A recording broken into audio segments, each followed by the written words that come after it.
Itulah saya pernah merasakan namanya dikucilkan di kelas.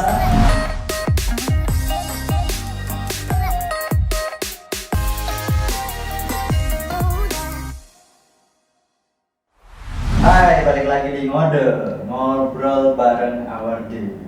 Nah, kali ini kita kedatangan tamu spesial. Kita perkenalan dulu, mungkin dari misternya ini siapa? Baik, terima kasih waktunya. Ya, teman-teman Getizen, ya welcome back to ngobrol bareng Awardi. Ya, perkenalkan nama saya Fredian Isnan Effendi. Ya, kalau di Pare biasa dipanggil Mr. Freddy. Ya, saya aslinya dari Nganjuk. Lumayan dekat dari sini, sekitar 25 km dari sini ya. Jadi kalau dikatakan orang jauh, bukan orang jauh saya. Iya, benar. Ya. Terus aktivitas saya di sini sebagai tenaga pengajar, sebagai tutor di Global English. Kebetulan baru selesai juga S2 di Master Degree, dan saya mengambil double degree program. Jadi ya di Brawijaya dan 1 tahunnya di luar negeri di Taiwan. Oh gitu. Ya. Terus berarti dulu lulusan Brawijaya, S1-nya di Brawijaya juga?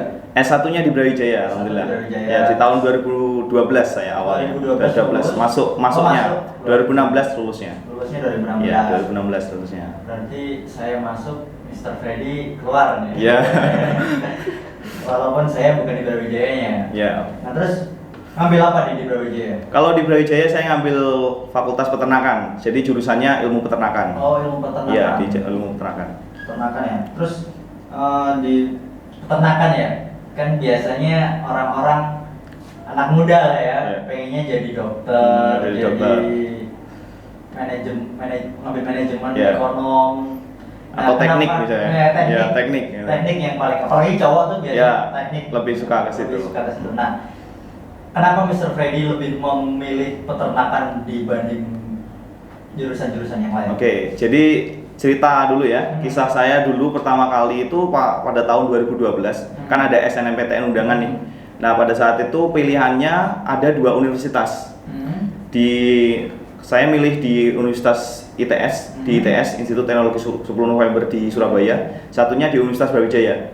Dan di 2 universitas ini kita disuruh milih 2 jurusan atau prodi.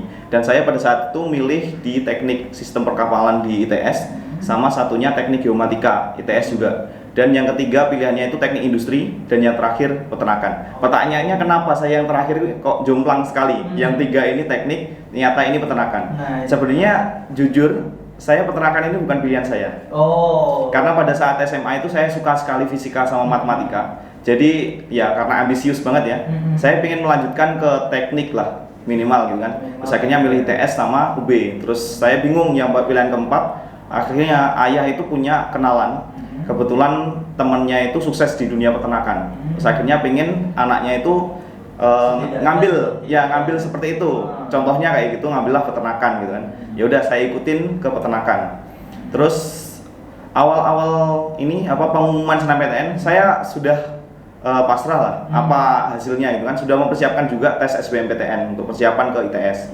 Ternyata hasilnya itu setelah Mbak ngecek itu saya masuk di peternakan.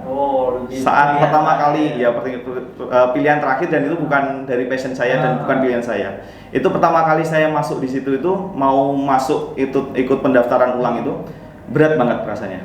Tapi jujur berat banget. Terus akhirnya setelah jalan pendaftaran ulang dan semester 1 itu saya mulai merasakan bahwasanya ternyata seperti ini kuliah. Dan saya memberikan sebuah kesimpulan, saya menjalaninya melalui ridho orang tua. Terus saya jalanilah pada semester 1, semester 2 saya bilang sama orang tua, "Ibu, saya pingin tetap ke ITS semester 3." Saya bilang kayak gitu. Terus orang tua saya bilang, "Ya udah nggak apa-apa, kamu jalanin aja dulu semester 1, semester 2. Gimana rasanya kuliah, gimana ilmu di peternakan dulu. Kalau semisal kamu sudah bisa mengevaluasi, nanti semester 3 coba kita diskusikan kembali, pengen lanjut apa enggak." Terus akhirnya saya jalanilah, itulah proses hidup yang saya alami betul di perkuliahan S1 itu.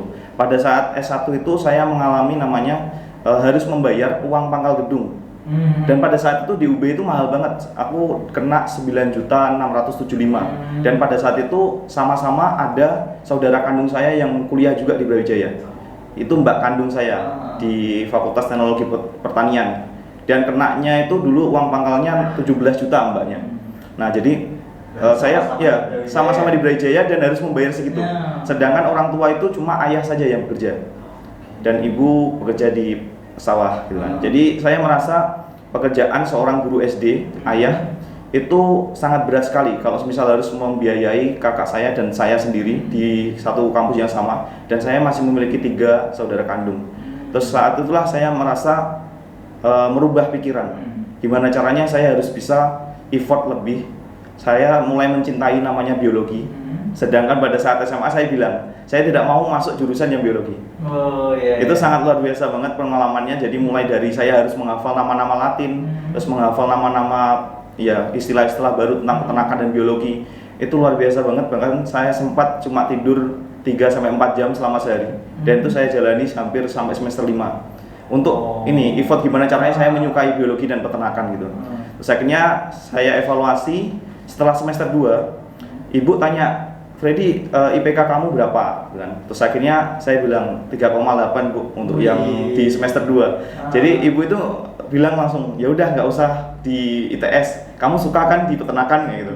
Ya udah, mulai dari situlah saya mulai menyukai peternakan. Yang mungkin banyak stereotip ataupun persepsi dari banyak orang itu menggambarkan peternakan itu adalah paling juga berkelibutan dengan kotoran ayam, kotoran sapi, terus kemudian harus bersihin sapi. Ternyata itu di luar ekspektasi saya. Ternyata namanya peternakan itu benar-benar luar biasa. Dan itu yang membuat motivasi saya adalah ketika saya mengambil jurusan peternakan, jika dibandingkan dengan jurusan yang lain, jurusan saya itu mengajarkan tentang usaha peternakan, bisnisnya juga, bagaimana caranya marketing hewan peternakan, terus kemudian bagaimana memanajemen handlingnya, terus kemudian bagaimana membuat produksi susu yang bagus, susu sapi perah yang bagus. Nah itu saya pelajari semua. Jadi ibarat ketika saya keluar dari fakultas peternakan, udah lulus, saya bisa membuka usaha sendiri.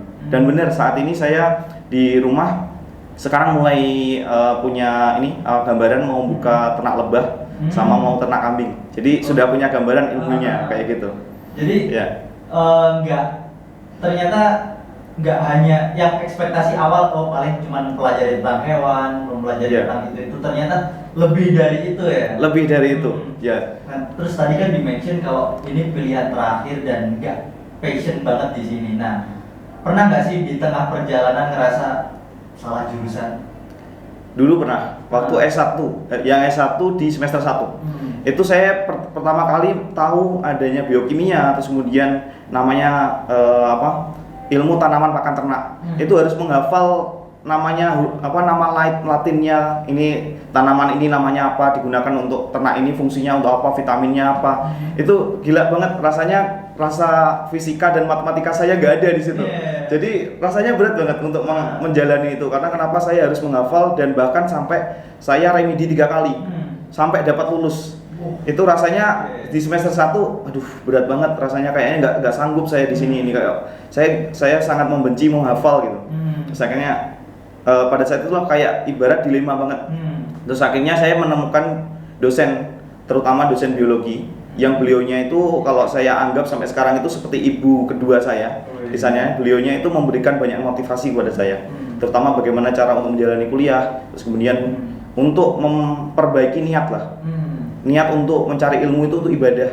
Jadi kalau semisal saya mengatakan ilmu itu susah, terus kemudian jurusan ini salah bagi saya, ibarat saya itu kayak menzolimi keluarga saya sendiri, karena ayah dan ibu sampai pinjam ke bank untuk membiayai saya, terus kemudian saya dengan enak-enaknya tanpa rasa bersalah mengatakan saya salah jurusan.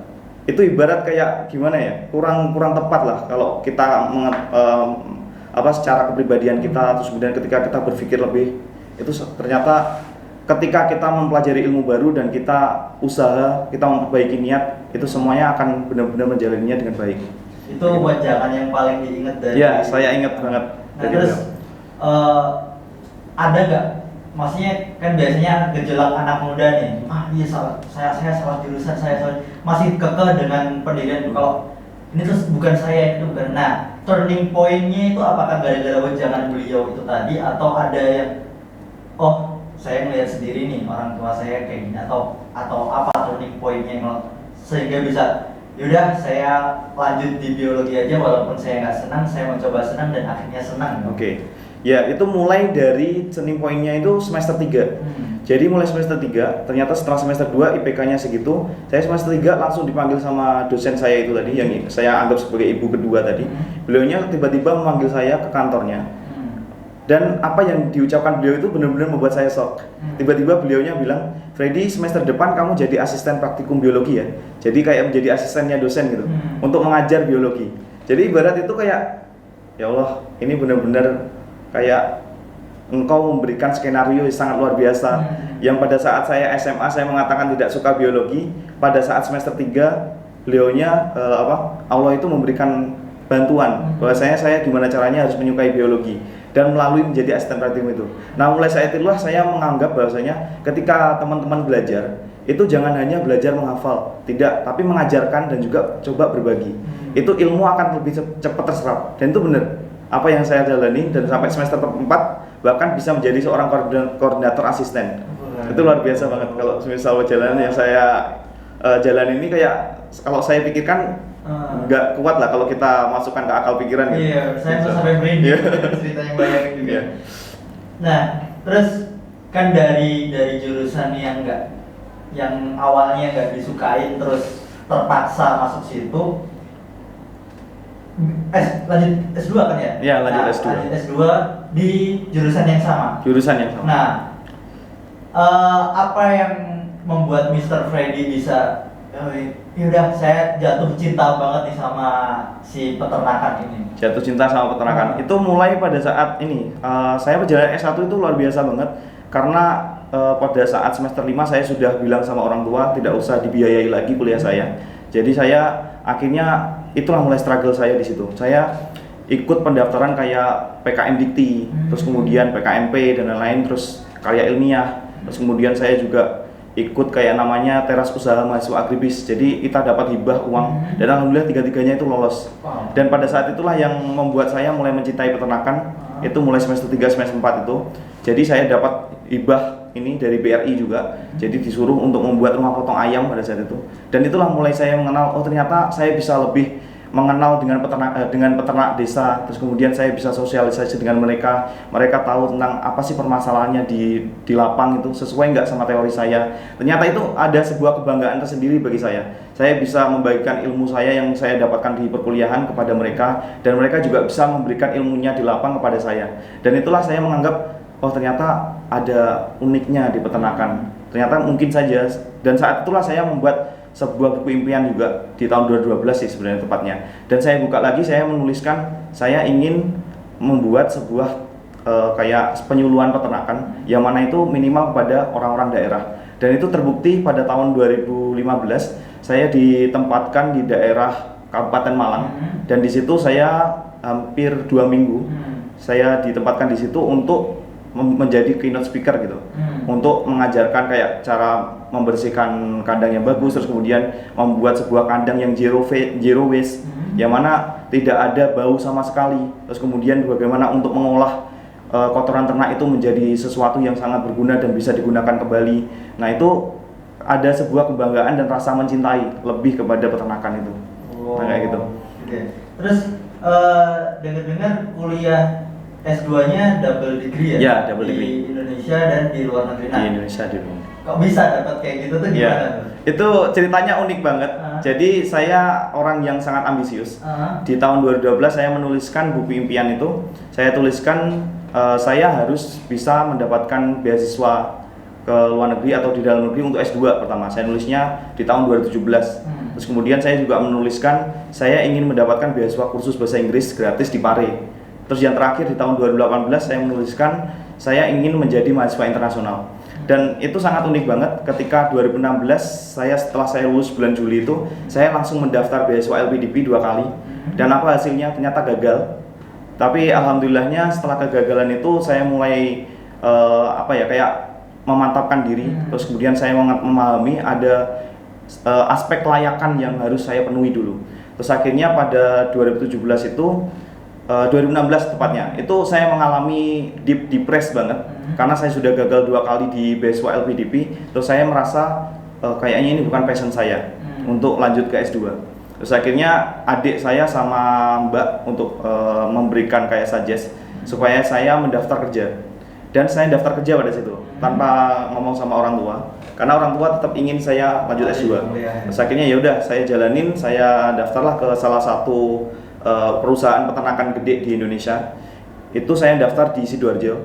Nah ternyata hasilnya itu saya lolos sampai tinggal tanda tangan kontrak saja. Dan HRD-nya bilang, oke mas, ini surat kontraknya, silakan ditandatangani, silakan dibaca dulu. Nanti kalau ada yang perlu ditanyakan, silakan ditanyakan. Oke, saya baca di situ dengan baik. Ternyata ada tulisan 3 bulan harus training di Sidoarjo. Terus kemudian saya diangkat menjadi manajer area di Palu. Dan itu, nah itu kata-kata yang harus ditempatkan lama di Palu itulah yang membuat saya agak, dilema banget.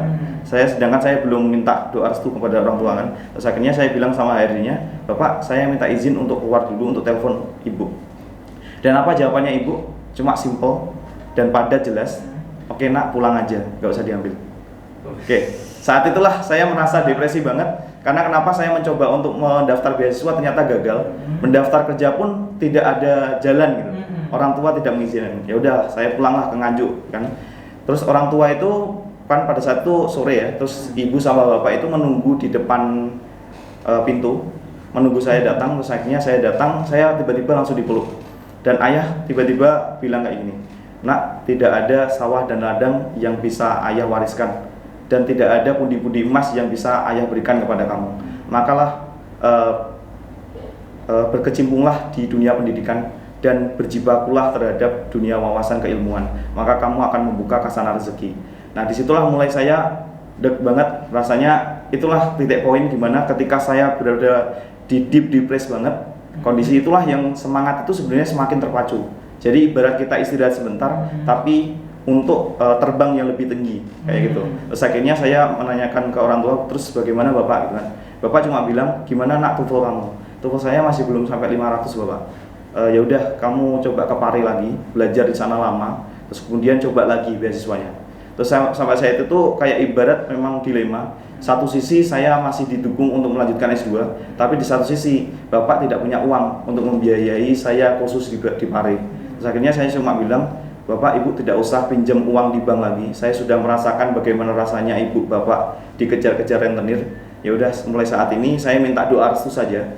Semoga saya di Pari nanti ketika ada informasi ada beasiswa. Dan pada saat itu saya kondisi belum tahu sama sekali ada beasiswa apa enggak. Terus akhirnya kebetulan Mr. Kibo punya kayak usaha yang namanya Kampung Course itu. Terus akhirnya Kampung Course itu memberikan informasi tentang beasiswa teaching clinic. Jadi saya mendaftarnya belum dari Global English. Teaching English kebetulan itu programnya dari Global English Pare kan. Terus akhirnya yaudah saya optimis saja, mungkin ini jalan saya. Terus akhirnya pada saat itu saya mendaftar cuma dengan berbekal tekad, karena kondisi memang finansial gak ada. Ya udah, saya berangkatlah ke Pare. Pada saat tes tulis dan tes wawancara itu sangat-sangat minder, karena yang daftar banyak banget, ada ratusan member dari Pare, dan saya belum pernah kursus sama sekali. Cuma berbekal dengan tekad, ya udah saya bismillah, insya Allah ini jalan saya. Akhirnya pengumuman berikutnya 3 hari kemudian dinyatakan lolos menjadi salah satu awardee dari beasiswa teaching clinic Global English Pare di batch 11. Ternyata terus akhirnya saya jalanilah pada saat itu. Dan mulai saya intens mengenal tentang beasiswa itu ketika di beasiswa teaching clinic Global English. Saya menganggap ini kayak ibarat Allah itu benar-benar membuat skenario yang sangat luar biasa. Ketika saya berada di titik terendah saya, ternyata ada orang-orang yang membantu saya. Dan teman-teman di beasiswa teaching clinic Global English itulah yang membantu saya.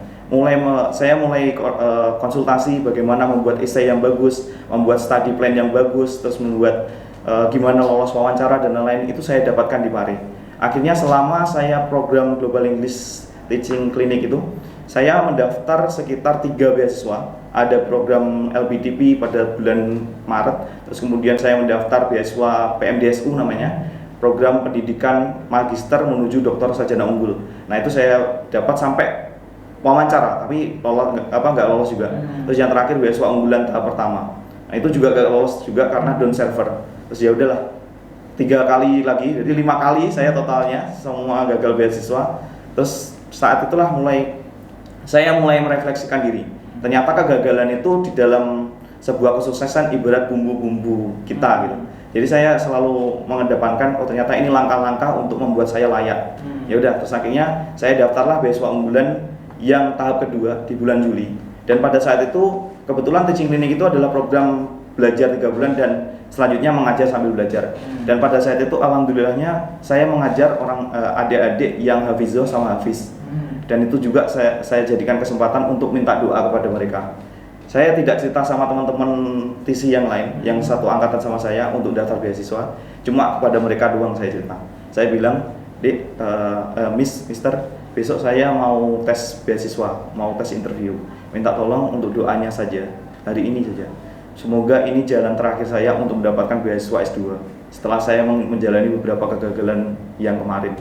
Terus akhirnya saya berangkat ke Malang dengan doa restu dari orang tua juga. Saya sudah cerita. Kayak ibarat apa ya, setelah kita gagal beberapa kali itu kayak kita menemui, oh ini jalannya, kayak ada perasaan, oh ternyata ini waktunya saya dapat gitu. Dan itu benar, ketika saya wawancara ketemunya sama dosen psikolog itu, beliau cuma cerita, oke mas, kita cerita santai saja ya, nggak usah terlalu tegang. Jadi beliaunya itu benar-benar humble banget, jadi kayak ibarat saya wawancara kayak sama teman sendiri gitu. Dan itu benar-benar kayak dan teman-teman saya itu dapatnya dosen yang ahli dan dosen guru besar gitu, dan saya cuma dapatnya psikolog gitu. Jadi benar-benar kayak dimudahkan semua. Dan alhamdulillah di bulan September, jadi selesainya teaching clinic Global English Pare yang ke-11, saya langsung dapat beasiswa unggulan. Jadi itu tepat waktu banget, kayak Allah itu benar-benar membuat range schedule yang sangat tepat gitu. Setelah 2016 saya gagal, 2017 dapat beasiswa teaching clinic Global English untuk belajar bahasa Inggris, improve kemampuan saya, soft skill saya, hard skill saya dan lain-lain. Terus kemudian 2017 tepat sebelum beasiswa teaching clinic ini selesai bulan Oktober awal, saya langsung dikasih lagi. Itu betapa Allah adalah Rob yang memiliki keberadaannya realitas absolut, bisa mengumpulkan segitu banyaknya rezeki dalam satu waktu. Maka saya menganggapnya nikmat manakah yang saya dustakan. Nah, benar. Terus akhirnya saya jalanilah 2017 itu melalui beasiswa unggulan. Dan mungkin teman-teman sering melihat ya, beasiswa unggulan itu adalah beasiswa dalam negeri sebenarnya. Dan tidak boleh di luar negeri. Dan ternyata di kontraknya memang benar harus 2 tahun di dalam negeri. Terus akhirnya saya jalanin, saya mulailah mengenal lebih dalam tentang beasiswa unggulan itu ya setelah saya dari Ordi, lebih dalam. Jadi saya lihat di situ di websitenya ada tulisan mekanisme perizinan. Perizinan, jadi awardee siapapun dari beasiswa unggulan diizinkan untuk berangkat ke luar negeri melalui program namanya student exchange, double degree atau joint degree. Terus akhirnya saya cari-cari informasi kan, ternyata beasiswa unggulan itu pernah memberangkatkan mahasiswa dalam negeri untuk orang Indonesia untuk berangkat melalui program double degree. Itu mulai tertarik saya di situ. Oh ternyata bisa ya beasiswa unggulan itu. Terus akhirnya saya pelajari, saya ikutilah prosesnya di tahun 2018 itu untuk daftar program double degree. Ternyata lolos 16 orang yang diberangkatkan ke Taiwan. Terus saya baru minta izin ke pihaknya beasiswa unggulan untuk namanya ada sistematika lanjut untuk memperbarui kontrak. Dan itu baru saya baca juga di mekanisme beasiswa unggulan itu. Beliaunya menyatakan kalau semisal ada awardee yang mau berangkat double degree, program S2 2 tahun ditempuh di 2 negara yang berbeda dengan 2 titel yang berbeda. Nah itu harus mendaftar namanya mengajukan surat cuti. Jadi teman-teman mungkin sangat awam ya dengan surat cuti beasiswa. Bayangkan dapat beasiswa tapi dicutikan untuk apa gitu kan. Sebenarnya itu hanya mengakali surat kontraknya saja. Jadi ibarat supaya kita tidak menyalahi dari kontraknya. Jadi kita cutikan dulu 1 tahun dan saya tulis di situ 1 tahun untuk berangkat double degree. Itu keputusan yang sangat beresiko sebenarnya. Iya, karena kenapa? Saya tidak tahu di luar negeri bakalan benar-benar 1 tahun saya bisa kembali apa enggak. Nah, takutnya kalau semisal gagal, saya tidak bisa 1 tahun balik ke Indonesia, otomatis saya harus balik ke Kemendikbud untuk mengurus ini lagi. Kan tambah ribet kan? Iya, benar. Nah, itulah. Terus akhirnya ya udah saya jalanin, saya siapkan diri dengan matang. Tujuan awalnya untuk mencari pengalaman dan wawasan yang lebih luas gitu. Terus akhirnya ya udah saya jalanin melalui program beasiswa double degree itu. Di Taiwannya ternyata dapat beasiswa lagi, alhamdulillah, untuk living cost karena rekomendasi dari dosen saya untuk mendaftar beasiswa kampus itu. Nah, kan tadi kebanyakan ceritanya yang di dalam negeri ya. Terus di luar negerinya ada nggak kendala-kendala yang Mister temuin? Kayak mungkin pasti shock culture pasti ya. Nah itu gimana caranya yang menghadapi shock Menghadapi itu. culture, terus tantangan-tantangan apa yang ditemuin di sana gitu. Ya, kalau shock culture pasti, dan bahkan pengalaman dan masalah itu maksudnya belum sampai ke kampus. Itu sudah ditemui waktu saya baru datang, nyampe dari turun dari pesawat. Jadi dan di bandara langsung disambut masalah. ya. Apa masalahnya? Koper saya di-delay selama 2 minggu di Singapura. Bayangkan koper yang saya bawa itu ibarat sebuah harta karun bagi saya. Semua kayak barang-barang kayak baju, terus kemudian bumbu-bumbu dapur yang saya bawa, terus kemudian sepatu juga dari situ. Semuanya ternyata di-delay selama 2 minggu di Singapura. Karena permasalahan kalau dari Surabaya ke Singapura kan transit dulu. Ya. Nah, transitnya itu pakai pertama kita naik pakai pesawat kecil dari Surabaya. Dan di Singapura itu diganti pesawat besar. Otomatis banyak penumpang lain yang masuk juga. Dan ternyata koper saya itu kena sortir, akhirnya diberangkatkan setelah 2 minggu kemudian. Okay. Itu rasanya bingung banget. Kondisi saya masih baru pertama kali ke luar negeri, dan kondisi yang saya bawa cuma tas ransel saya yang cuma berisi 2 atau 3 helai pakaian, dan cuma bawa uang 10.000 NT pada saat itu. 10.000 NT itu uang 5 juta yang saya gunakan untuk membayar dom asrama dan lain-lain, terus biaya hidup lah. Nah, itu saya gunakan itu saja. Saya merasa di situ bingung banget gitu kan. Ternyata ya udah tinggal uang yang ada di ATM gitu kan. Saya cobalah ATM gitu kan. Saya langsung coba di bandara. ATM-nya nggak bisa. Aduh. Itu luar biasa banget. Iya, ya. bener. Ya Allah. Terus ya udah, saya nggak berani ngomong sama orang tua tentang masalah saya. Saya anggap saya baru datang, nggak mau untuk membuat orang tua cemas. Ya udah, saya jalanin. Saya teleponlah ke pihaknya bank di Indonesia. Gimana apakah bisa diurus gitu kan. Ternyata alhamdulillahnya saya pakai M-Banking. Akhirnya uang yang dari beasiswa unggulan dan beasiswa double degree itu saya transfer ke Mbak. Jadi ibarat supaya aman lah, meskipun ini ATM-nya hilang pun nggak bermasalah. Ya udah, saya kirim ke Mbak semua melalui M-Banking tadi. Terus akhirnya ya udah, alhamdulillah selama di sana saya menggunakan 10.000 NT itu. Dan apa yang saya cari pertama kali di sana itu bukan bagaimana nyamannya, terus sebenarnya stock culture dan lain-lain. Saya kaget dengan harga pakaian di sana. Mahal banget, lumayan. 250.000 kalau dikurskan Indonesia satu helai. Terus kemudian makanannya juga lumayan gitu kan. Lumayan yang maksudnya saya kalau mau makan itu rasanya eman gitu. Bukan eman, tapi hambar. Karena mereka itu tidak suka makanan yang pedas. Dan saya pernah makan snacks gitu. Dan itu saya bilangnya yang paling pedas kan. Terus dia itu jawabnya ya udah, dikasih yang paling pedas. Saya coba, ternyata itu yang nggak pedas sama sekali bagi orang Indonesia. Itu rasanya ya Allah, apa kuat saya di sini kan, saya suka sambal kan. Orang Indonesia apalagi kan. Jadi rasanya kurang bumbu kalau di situ. Ya udah, saya jalanin sana. Shock culture-nya yang selain itu tadi, yang kedua selain bahasa, yang ketiga adalah makanan gitu ya. Itu berat banget yang bahasa ini yang pertama ya. Nah, bahasa itu mereka bukan miliknya Cina daratan ya, tapi dia itu beda, pakai tradisional Chinese. Kalau orang Cina daratan itu pakai simplified, jadi lebih sulit daripada simplified. Terus akhirnya saya ya belajarlah, ngambil bahasa Mandarin 1 semester aja di sana, dan diajarin cara untuk intonasi. Jadi beda banget intonasi mereka itu, bahkan ada 4. Ketika intonasi tinggi itu artinya beda dengan intonasi datar dan intonasi yang menurun.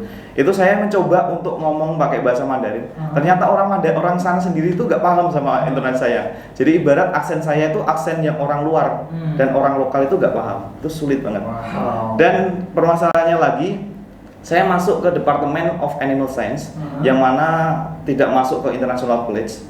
Jadi cuma di situ itu banyak orang lokal Taiwan. Dan kalau saya hitung satu departemen itu cuma ada 4 atau 5 mahasiswa internasional termasuk saya.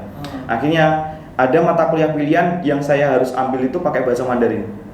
Itulah saya pernah merasakan namanya dikucilkan di kelas. Itu pernah saya rasakan di situ. Jadi kayak dosennya itu menjelaskan pakai bahasa Mandarin, tapi coba dia pakai bilingual, pakai bahasa Inggris gitu kan. Tapi permasalahannya beliau itu merasa kesulitan karena materi yang disampaikan itu tidak bisa disampaikan secara panjang lebar dan tuntas gitu, karena harus menggunakan 2 bahasa itu tadi. Terus akhirnya saya konsultasi ke beliau, nggak apa-apa pakai bahasa Mandarin, tapi izinkan saya untuk belajar dulu. Maksudnya pakai bahasa buku referensi apa yang harus saya pelajari dulu. Ya udah, saya selama ngambil 1 semester mata kuliah itu saya lebih banyak belajar sendiri dan lebih diskusi sama beliau ke dosen saya itu. Kayak gitu. Itu luar biasa banget. Effortnya tuh Effortnya luar biasa. Iya, Kalau saya katakan itu kalau perjuangan tanpa halangan itu bukan impian kalau saya. Gitu. Terus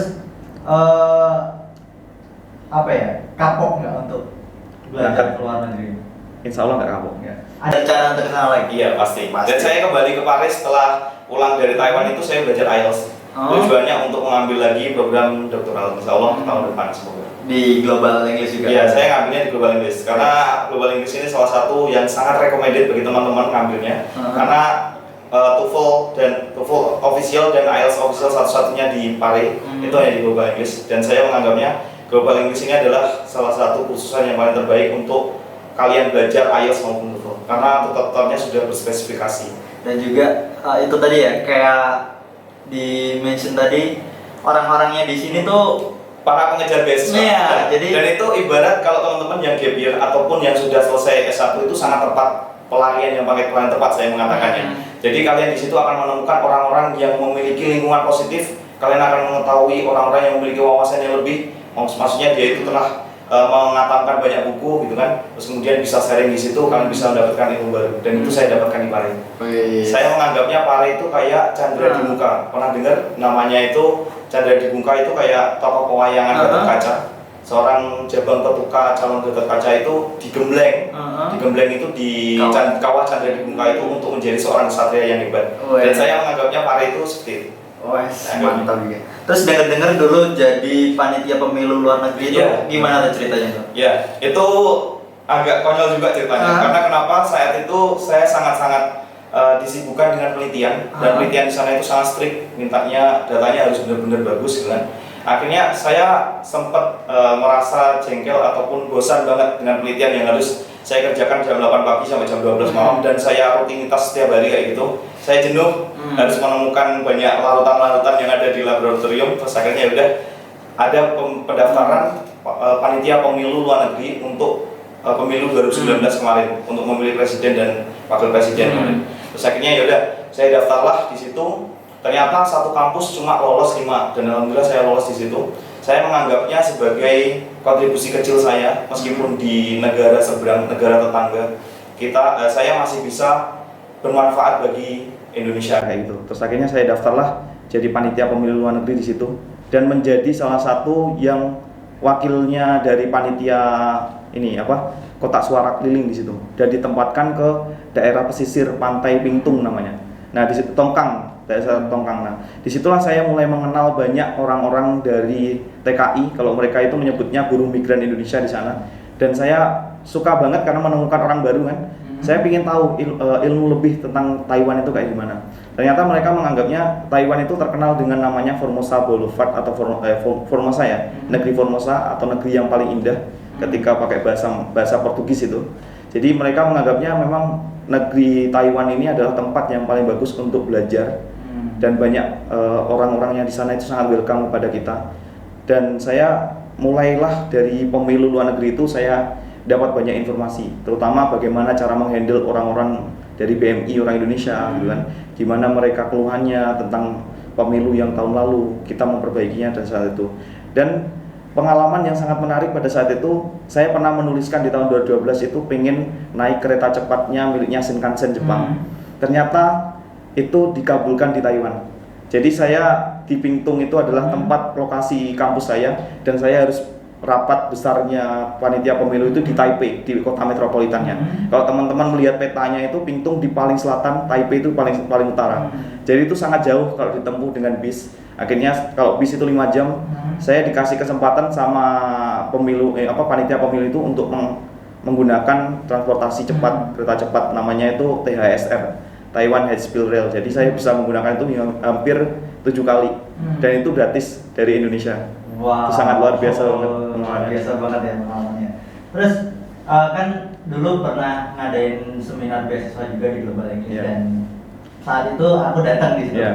Ada satu hal menarik yang perjuangan yang menarik menurut aku yang Mister Freddy ini sampai bela-belain seminggu kalau nggak salah tidur di kandang sapi untuk penelitian. Nah itu kenapa sampai segitunya untuk melakukan penelitian itu? Oke, jadi pada saat itu tuh saya mengerjakan proyek dari dosen yang saya katakan tadi, ibunda saya yang kedua di Brawijaya. Jadi beliau itu memberikan tugas gimana caranya saya harus bisa mengamati cara handling ternak. Bagaimana ternak itu ketika mencari anaknya, itu suaranya kayak gimana. Terus kemudian gimana tingkah lakunya dia ketika dia merasakan sakit. Terus kemudian gimana tingkah lakunya dia ketika dia butuh asupan makanan ataupun nutrisi lebih gitu.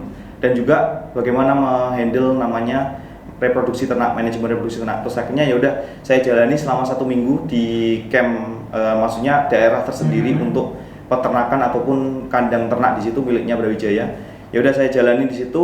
Jadi ada mesnya sih, lebih tepatnya ada mesnya. Ya udah saya tidur di situ dan bolak-balik ke situ untuk ngambil data 3 atau 5 kali sehari.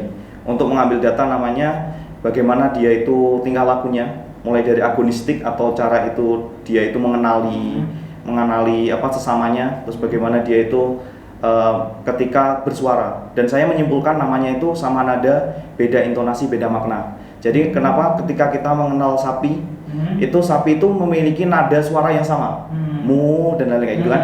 Tapi ternyata ketika kita menganalisa lebih lanjut menggunakan perspektif anak-anak peternakan itu, kita mengartikan ketika sama nada memang sama, tapi ketika beda intonasinya, ada jedanya suara itu, terus kemudian itu menyebabkan sebuah makna yang berbeda. Jadi ketika suaranya itu lebih cepat, mungkin dia akan memiliki makna dia itu kesakitan atau terkena infeksi atau apa. Terus kemudian ketika suaranya nadanya itu lebih tinggi banget dan itu lebih intonasinya lebih lama, itu ibarat dia itu mencari anaknya kayak gitu. Dan ada juga yang kadang suaranya itu menunjukkan dia itu butuh kawin, masa kawinnya dia. Gimana tuh? Ya, jadi kalau di dunia peternakan itu kita melihat dari 3A, abang, abuh, angat kalau di bahasa Jawa. Jadi kita melihat dari vulvanya dia, itu di vulva bagian vulva belakangnya. Vulva itu kalau kayak bokong lah, bokongnya gitu kan. Mohon maaf gitu. Nah, jadi sapi itu ketika warnanya itu abang, merah, abuh itu membengkak, sama anget maksudnya hangat ketika dilihat, terus sama disentuh itu. Jadi dia itu ibarat membutuhkan untuk kawin, mulai masa kawin, dan itu harus kita sampaikan ke peternak yang awam dan tidak tahu. Dan ternyata saya sudah meneliti di jurnal banyak kegagalan manajemen reproduksi, termasuk lamanya ternak itu melahirkan, itu permasalahannya itu. Jadi deteksi birahi, namanya birahi deteksi kawin ya, masa kawin itu salah deteksi. Sehingga itu yang deteksinya tuh kenapa tuh? Ya, maksudnya jadi kalau sudah dideteksi maka harus cepat-cepat segera dipanggilkan kayak kawin suntik itu, tukang kawin suntik. Nah, akhirnya pada saat waktu yang tepat itu maka hasilnya juga akan bagus. Nah, kalau semisal telat maka tidak akan terjadi pembuahan di situ. Oke. Menarik juga. Yeah. Nah, kan dari tadi ceritanya banyak dibumbui cerita-cerita tentang keluarga ya. Ya. Menurut Mr. Freddy ini, arti sebuah keluarga bagi Mr. Freddy itu kayak gimana? Bagi saya keluarga itu suatu yang sangat luar biasa bagi saya dan sangat penting di dunia ini. Karena kenapa kita sebenarnya tidak bisa memprediksi ataupun menginginkan dari rahim siapa kita dilahirkan, tapi kita bisa memprediksi ataupun merencanakan di masa depan kita mau menjadi apa dan mau mendidik anak seperti apa gitu kan. Dan keluarga itulah yang selalu ada bagi saya. Ketika saya berada kondisi yang sangat depresi kemarin, ayah dan ibu selalu berada di samping saya dan selalu mengecek dan menelpon saya gimana keadaan Muna, terus kemudian gimana kondisinya di Taiwan dan lain-lain gitu. Jadi beliau tidak pernah absen selama seminggu, hampir tiap pagi sih. Hampir tiap pagi itu ibu saya selalu menelpon gimana kondisinya, aman nggak di sana, gimana penelitiannya kayak gitu. Dan itu menjadi kayak sebuah rutinitas bagi saya. Jadi terus kemudian ada motivasi yang lebih juga dari kakak saya. Kakak saya kebetulan lulusan tercepat di FTP UB. Terus akhirnya beliau itu pingin untuk melanjutkan S2 dan beliau mendaftar ke UGM melalui beasiswa LPDP. Pas pendaftaran kampusnya beliau lolos di UGM, tapi LPDP-nya nggak lolos. Dan itu pertama kali saya mengenal namanya kegagalan, diceritakan oleh kakak saya. Jadi beliaunya benar-benar sangat-sangat merasa putus asa karena sudah mengusahakan dengan begitu banyak ternyata masih gagal LPDP gitu kan. Terus akhirnya dia memikirkan bahwasanya dia punya adik, karena kakak yang pertama punya adik 4, dan ketika dia memutuskan untuk terus mengejar beasiswa, saya kasihan adik saya yang mungkin tidak akan bisa terbiayai untuk kuliahnya. Akhirnya dia dengan rasa yang sangat luar biasa, dengan hati yang besarnya dia memutuskan untuk mengambil kerja di perusahaan di Sidoarjo. Terus akhirnya dia menjalani itu untuk membiayai adik-adiknya. Dan dia bilang kepada saya, Freddy, saya nggak bisa melanjutkan impian saya untuk melanjutkan S2. Mungkin beasiswa S2 ini bisa kamu lanjutkan. Minta tolong kamu bisa melanjutkan itu. Nah, terus akhirnya jadi sebuah titik tempuh bagi saya, titik pangkal bagi saya untuk gimana caranya saya bisa mendapatkan beasiswa S2. Dan itu juga yang menjadi prinsip saya tidak akan berangkat S2 kecuali melalui beasiswa. Tidak mau menggunakan sepeser sekecil pun uang dari orang tua. Oke. Nah, kan tadi menarik juga nih. Kadang banyak anak muda yang merasa kalau diberi suatu harapan, entah itu dari orang tua atau kakak atau orang lain, itu menjadi sebuah beban. Nah, gimana caranya Mr. Freddy menghadapi, oh ini tuh bukan beban, ini adalah sebuah motivasi baru. Nah, itu gimana caranya? Itu sudah saya latih sejak S1. Jadi saya sejak S1 itu saya ikut 9 organisasi. Dan pertanyaannya gimana caranya untuk memanajemen waktu dengan kuliah saya gitu kan. Saya pada saat itu saya merasa memang finansial saya kurang, dan saya tahu ada mbak juga yang kuliah di kampus yang sama. Akhirnya saya mengambil inisiatif untuk ngambil kos-kosan yang paling murah. Itu saya masih ingat 150.000 per bulan. Itu di tahun 2012. Terus ternyata tahu nggak ukurannya berapa? Berapa tuh? 1 kali 2 meter. Itu kayak liang lahat. Nah, terus akhirnya 1 kali 2 meter itu ada di Malang pada saat itu. Terus akhirnya sampai saya menempelkan di dinding kamar itu tulisan, Freddy, suatu saat di rumah akhir kamu itu akan seperti ini. Saat ini kamu bisa melarikan diri dari sini. Pada suatu saat kamu tidak akan bisa melarikan dari sini. Akhirnya itulah yang menjadi motivasi saya. Saya tidak akan kembali ke kos sebelum jam 9 malam. Terus akhirnya mulai dari semester 1 saya ikut 9 organisasi dan saya aktif di situ semua, mengambil alih, maksudnya jabatan atau posisi, mengambil posisi peran di situ. Akhirnya saya melatih di situ. Saya menganggap setiap tantangan lah. Jadi ada hal baru saya menganggap tantangan. Karena ayah saya selalu memberikan motivasi, Freddy, tidak ada ilmu yang tidak bisa kita pelajari. Semua itu bisa, tergantung kamu itu effortnya seperti apa. Kamu mau rajin apa enggak, mau mengambil jalan yang mana. Jadilah orang yang benar-benar berbeda di antara orang-orang yang lain. Nah, itulah saya jalanin. Terus akhirnya manajemen waktunya mulai dari kuliah dan organisasi itu adalah prinsipnya teman-teman, ketika kalian tuntas di dalam organisasi, maka kalian akan tuntas di dalam akademik juga. Karena kenapa? Organisasi itu kalian dilatih manajemen waktu dan juga manajemen orang gitu ya. Nah, disitulah kalian akan termotivasi untuk terus berbicara vokal di kelas maupun di luar kelas. Jadi kalau ada teman-teman yang aktif di luar kelas tapi akademiknya jelek, itu perlu dipertanyakan apakah kamu benar-benar tuntas dalam organisasi itu. Nah, jadi itulah yang membuat saya termotivasi untuk terus mendapatkan IPK minimal 3,5 selama kuliah. Berarti jargon-jargon atau apa ya, stereotip kalau kamu aktif di organisasi maka kuliahmu akan ketinggalan atau sebaliknya itu salah sebenarnya. Salah, benar. Berarti ada yang salah di prosesnya dia. Okay. Nah, ini sebelum saya juga pengen tahu nih, Mr. Freddy itu tipe orang yang merencanakan jauh ke depan atau jalani aja dulu prosesnya, itu yang seperti apa? Saya adalah tipikal orang yang long term. Ya, karena kenapa? Seperti yang saya jelaskan tadi, saya suka sekali membuat buku impian.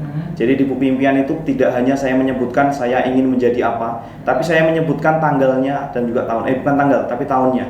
Jadi termasuk tadi saya menginginkan dapat beasiswa kursus di kampus Inggris dengan cara di tahun 2017. Dan itu benar-benar kecapaian, teman-teman.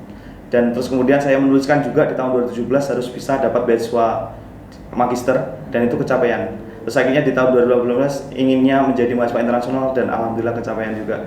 Dan itulah yang selalu membuat saya menjadi fokus. Karena kenapa? Teman-teman, ketika kalian mempunyai mimpi, kalian tidak pernah menuliskan hanya kalian menjadikan awang-awang, itu hanya akan menjadi mimpi saja.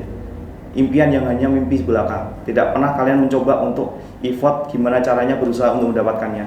Jadi saya selalu menggambarkan saya memiliki impian tiap tahunnya, dan saya menggambarkannya seperti pohon impian. Jadi pohon impian itu punya akar, batang, dan juga rimbunan daun-daun, dan juga ada buah-buahnya. Jadi akar-akar itulah yang saya anggap sebagai persiapan. Apa yang kalian persiapan untuk mencapai buah yang paling enak, buah yang paling matang. Dan batangnya itu ada cabang-cabangnya, dan cabang ini ibarat sebuah rintangan. Kalian ketika mencapai ke titik yang tertinggi, menjadi pohon yang paling bagus, semakin tinggi angin akan bertiup sangat kencang, dan itu akan menyebabkan kalian tidak fokus. Misal di batangnya itu, di cabangnya itu kalian akan menemukan harus kerja, lanjut kerja, kemudian tawaran untuk bisnis sama teman. Nah itu yang membuat kita tidak fokus. Makanya perkuatlah akar, perkuatlah batang, dan jadikanlah itu menjadi buah yang sangat manis bagi kalian. Perjuangan ini masih belum berakhir teman-teman. Kesuksesan masih harus terus kita raih. Saya sudah menjalaninya mulai dari awal. Banyak sekali saya meneguk pahit manisnya sebuah perjuangan, tapi saya pasti akan selalu percaya pada diri saya mampu untuk menghadapi mimpian yang akan di depan saya. Saya percaya masih banyak mimpi-mimpi besar yang mengetuk-ngetuk kepala saya di sini untuk segera direalisasikan. Marilah kita bertemu kembali di perjuangan selanjutnya nanti. Terus dengar-dengar lagi sibuk nulis buku ya? Ya. Nah itu buku tentang apa tuh? Kalau kemarin alhamdulillah itu proyek antologinya anak-anak award di Beasiswa Unggulan. Jadi saya menamakan judulnya itu Jurnal Mimpi. Nah Jurnal Mimpi itu adalah cerita dari 20 awardee ya Beasiswa Unggulan yang sudah kita kumpulkan jadi satu. Dan itu menceritakan bagaimana pengalaman hidupnya dia dari S1 sampai mendapatkan beasiswa unggulan. Banyak banget rintangan di situ, dan buku itu sangat-sangat recommended karena di situ saya juga menceritakan, judulnya adalah Azamku tentang beasiswa unggulan. Mengapa saya membuat judul itu? Karena saya sudah pernah gagal beasiswa unggulan tahap pertama. Tapi pertanyaannya mengapa saya tidak mau menyerah untuk mendapatkan beasiswa unggulan itu? Karena Allah itu selalu memberikan bala bantuan. Kalau seperti yang dikatakan oleh John Smith, ya seorang pakar di dunia ekonomi, beliau itu mengatakan namanya the invisible hand. Itu adalah tangan-tangan tak nampak.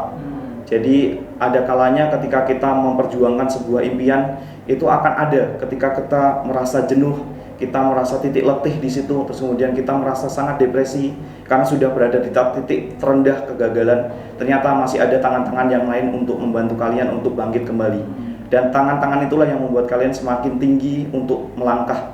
Semakin jauh kalian melangkah, semakin tinggi kalian terbang gitu. Jadi ibarat kalau kalian memiliki impian, semesta itu akan mendukung kalian. Jadi marilah kita bumikan ikhtiar, mari langitkan doa, biarlah semesta yang bertasbih untuk impian kalian supaya terwujud. Mantap, mantap. Nih buat teman-teman yang pengen bukunya tuh bisa didapat di mana? Ya kalau bukunya ini kebetulan pre-order ya, jadi bisa langsung daftar bisa pakai nomor saya, mungkin nanti juga saya cantumkan ya nomor saya, atau bisa melalui Shopee juga di One Pitch Media. Dan buku ini kita tidak mengambil profit sama sekali, jadi teman-teman hanya mengganti uang cetak di publishernya langsung. Nah terakhir nih, pesan buat Yetizen di seluruh dunia atau untuk mereka apa biar bisa tetap semangat untuk mengejar impian mereka. Teman-teman ingat, take up one idea, make that idea your life, think of it, dream of it, and live with that idea, and let your brain, muscle, nerves, and every part of your body be full of that idea, and just leave the other idea alone. This is the way to success.